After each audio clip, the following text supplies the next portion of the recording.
நான் பிரவீன்குமார். இன்னைக்கு என்னோட கிச்சனில் நாம் என்ன ரெசிபி பார்க்க போகிறோன்னா, பெரியவங்கலேருந்து சின்னவங்க வரைக்கும் எல்லாருமே ரொம்ப விரும்பி சாப்பிட்ற சிக்கன் 65 தான். இதை ரெஸ்டாரண்ட் ஸ்டைலில் எப்படி சிம்பிளாக பண்ணலாம் பார்க்கலாம் வாங்க.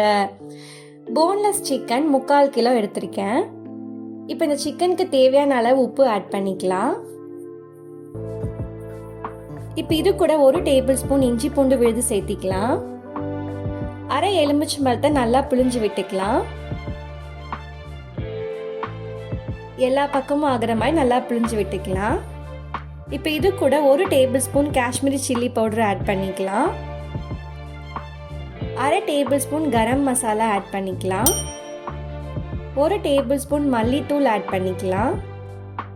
அரை டேபிள் ஸ்பூன் பெப்பர் தூள் ஆட் பண்ணிக்கலாம். 1 டேபிள் ஸ்பூன் சீரகத்தூள் ஆட் பண்ணிக்கலாம். இது கூட 2 டேபிள் ஸ்பூன் தனி மிளகாய் தூள் சேர்த்திக்கலாம். இப்போ இது எல்லாத்தையும் நல்லா அழுத்தி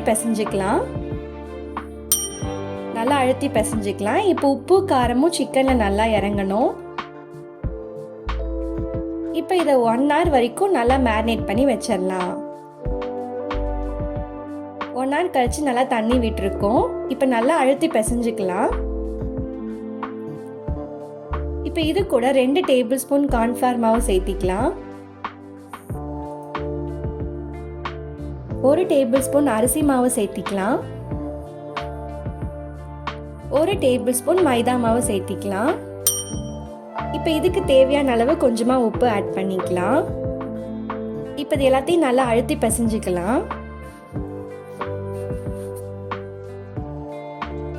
பிசைஞ்சிட்டு இதை ஒரு அரை மணி நேரம் நல்லா மேரினேட் பண்ணி வச்சிடலாம்.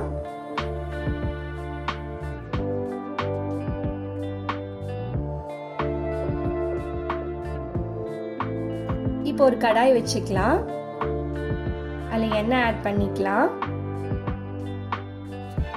எண்ணெய் நல்லா காஞ்சதுக்கு அப்புறமா நான் மேரினேட் பண்ணி வச்சிருக்க சிக்கனை ஒவ்வொன்றா ஆட் பண்ணிக்கலாம்.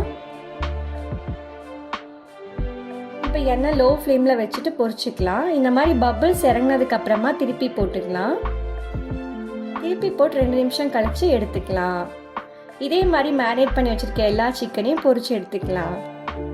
சிக்கன் 65 தயார். ட்ரை பண்ணி பாருங்க.